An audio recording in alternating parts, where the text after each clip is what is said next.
Yes, friends bange. Mwena bakwano bange. First and foremost, nsoko kwebaza buli omu. Sekino omulesala.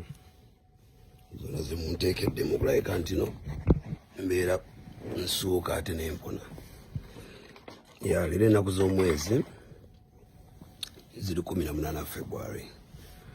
Yes, ennaku z'omwezi 18 February 2025. Ya ndi mu ddwaliro wano Newton ndi mu ddwaliro.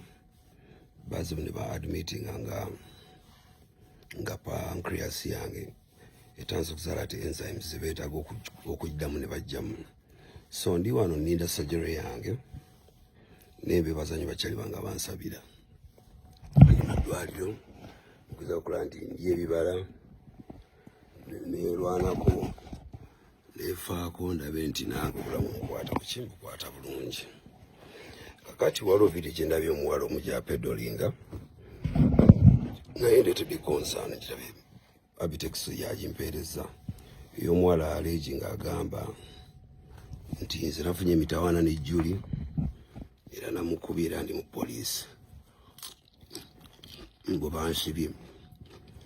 Simanyi lwaki bannayuganda balemeddemu abamu si mwenna balemeddemu emitima emibi.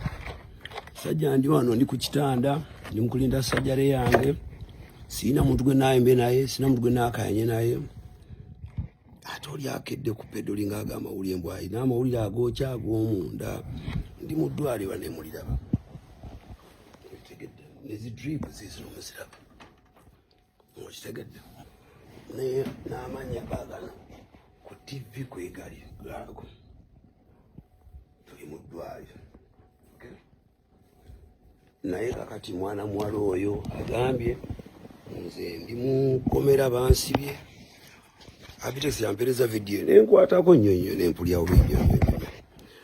So mbadde nsaba abantu abalina entegera ekikanga ekyo mu restraining muve ebintu ebyo, muve ebintu by'okufiisa bannammwe ebyokwagaza bannammwe ebibi olw'okuba munoonya content. Bijja bazaalira ebizibu, ebiyinza obbazaalira ebizibu. Kati mwana muwala ebintu yayogedde off her mouth bisobola okuzaalira ebizibu. Gwe lwakwekosa obutamanya gw'onoonya content. Lwaleero ennaku z'omwezi 18 February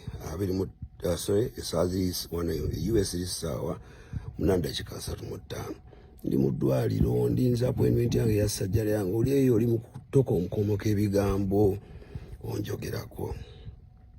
Weerwe bakwana bamma bansabira mwe mbebaziza nnyo mwenna. Ya teri kuva ku mulamwa kansigaye nga nejjanjaba.